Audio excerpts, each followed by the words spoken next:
Remember this viral gorilla selfie? This is their true story. This is Nakasi. She was found at just 2 months old in the arms of her mother who had passed away. Too young to return to the wild, Ranger Andre Balma raised her like his own daughter. He never left her side, and she grew up strong and full of dot personality. She made friends and learned to be a gorilla again. But she always stayed daddy's girl.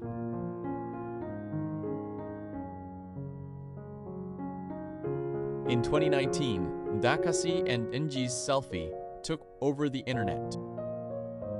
On September 26, 2021, after a long illness, Dachi passed away at 14 in Andre's arms.